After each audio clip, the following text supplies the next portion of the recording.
Hey, moms, your child complete meltdown, kicking, screaming, thrashing, and you're sitting there like, oh my God, what am I supposed to do? I want to provide you with some tools to help you to create a calmer, happier, more peaceful home. What can we do? They're in full blown meltdown. Most important, they are going to borrow your energy.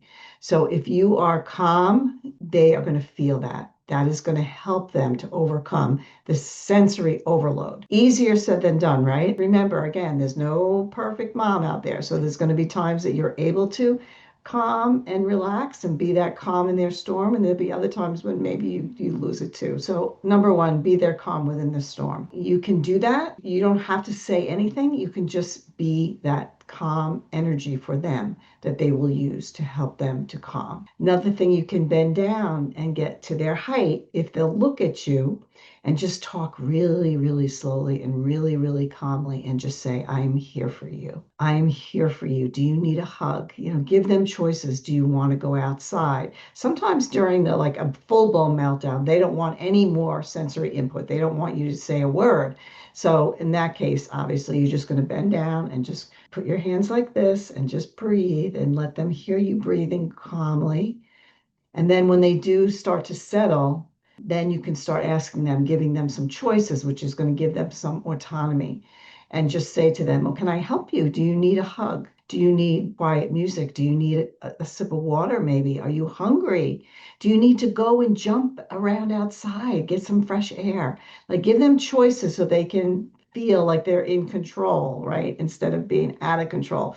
Being out of control for them is really, really scary. And I know it's scary for you as well, but for them, it's really, really scary. And of course, you have to make sure that they're in a safe space. I should have said that to begin with. Like, really make sure that they are not going to hurt themselves. So obviously, you can throw pillows or blankets or whatever is in the area, or maybe move them to a different area if you'll let them. So obviously, like safety is really, really important. I think what's really important, and I was talking to a mom just last night about trying to prevent the meltdown from happening. So if you can think about, and you may even want to journal this to kind of give you an idea, if there's something that's happening right before the meltdown, like are they hungry? Did they get enough sleep? Did they just come home from school and they're just completely overloaded? So instead of, like, that when they come home from school, they're going to be tired, right? They're going to be hungry. So preventatively, you can make sure they're getting a snack right away. Give them some time outside. Maybe they need some quiet time with some calm music in a little space all of their own. You know what I mean? It really depends on the child, what is going to help to keep them calm. So that's what we want to do is like keep them calm all along the way. Maybe they need a nice deep massage when they come home from school. Really determine what it is that they like and that what they need to be calm. And you can talk about this when they're not in the storm, right? You want to talk about this like after the storm and just say, let's see if we can do a little better next time. Tell me what is helpful for you when you're feeling like you just so upset and you don't really know why, but is there something that is really soothing for you? And if they're little, you can point to pictures, like maybe pictures of somebody getting a massage, or maybe pictures of playing outside, or maybe pictures of somebody jumping, depending on the child and where they're at. Have that conversation. And if there is that time when you were not able to stay calm, you want to go back and repair. As Dr. Becky Kennedy always says, repair, right? If you lost it, which, you're not going to never lose it. Like if you lose it, go back after it's all over and say, I am really sorry that I got so upset. It's not your fault. You know what I mean? I have to learn how to control myself too. You can be the parent, that's not perfect, but you're modeling that you're trying to be better and that you're able to articulate how you are feeling, which is really important for kids, especially older kids, like around, 5 or 6 or 7, where they're really starting to try to figure out how to control those emotions.